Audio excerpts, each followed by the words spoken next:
Britain, US hold secret talks on how to arm terrorists in Syria. Britain and the US have been secretly discussing plans to arm foreign-backed terrorists fighting the popular government of President Bashar al-Assad in Syria, it has been disclosed. The revelation comes amid an escalation of hostilities in the region, with Zionist Israeli regime already launching invasion against Syria, when the country is fighting to ward off the threat of an all-out civil war with al-Qaeda-affiliated terror groups. According to reports, Defense Secretary Philip Hammond held talks with counterpart Chuck Hagel during his visit to the States over how to push for arming rebels, mercenaries and terrorists who have teamed up to topple the Syrian government in a conflict now in its third year.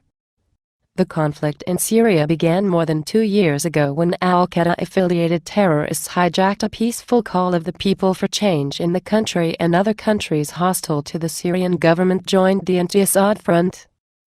A well-placed source said that the US will decide over the weekend or next week, and Britain is expected to follow their lead on how to send heavy weaponry to terrorists in Syria.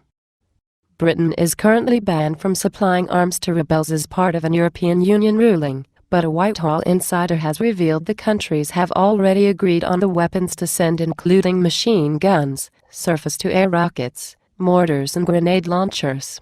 Britain is ready to play a part to free the Syrian people, the source said. Special forces will take the stuff in from the borders and make sure it goes to the right people, the London-based Daily Star newspaper reported.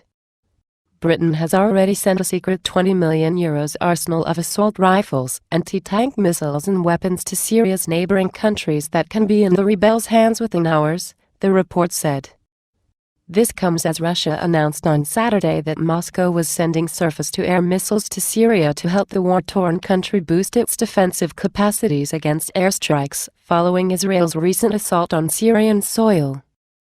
Foreign Minister Sergei Lavrov said in a meeting with his counterparts from Poland and Germany in Warsaw that the missile package was already sold to Syria and the delivery process was underway now. Tensions are running high in the region after Israeli regime carried out an aggressive attack on a research center near capital, Damascus, in May 5, which drew international condemnation. Russian President Vladimir Putin, whose country remains a main supporter of the Syrian government, warned Israel against any further aggression on Syria. During a phone conversation with Israeli Prime Minister Benjamin Netanyahu, Putin said that Russia would not tolerate further Israeli attacks on Damascus and would respond. Syrian government described Israel's assault as a declaration of war which opened the door to all possibilities, making the situation in the region more dangerous. Press TV. London, England, May 11 of 2013. Produced by Dialplus.